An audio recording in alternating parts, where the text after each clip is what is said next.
శ్రీ లలితా సహస్రనామ స్తోత్రంలోని 506వ నామం శూలాధ్యాయుధ సంపన్న.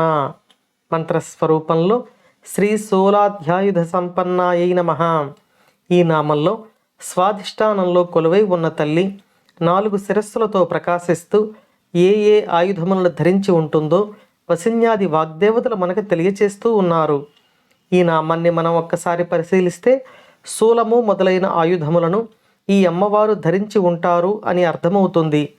అమ్మవారు ఈ రూపంలో శూలము, పాశము, కపాలము 3 చేతులలో కలిగి 4వ చేతిలో మనకు అభయాన్ని ప్రసాదించే అభయ ముద్రతో దర్శనమిస్తుంది.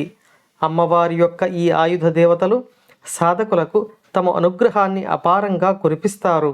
వీరు అమ్మవారి సాధకులకు వివిధ రకాల కళలను, విద్యలను కలిగి ఉండే తెలివితేటలను ప్రసాదించి అమ్మవారిని చేరుకునే మార్గంలో ఉన్న అడ్డంకులను తొలగించి అమ్మవారి అనుగ్రహానికి మనం పాత్రులమయ్యేటట్లు అనుగ్రహిస్తారు అని ఈ నామంలో వసిన్యాది వాగ్దేవతలు మనకు తెలియచేస్తున్నారు. ఓం శ్రీమాత్రే నమః.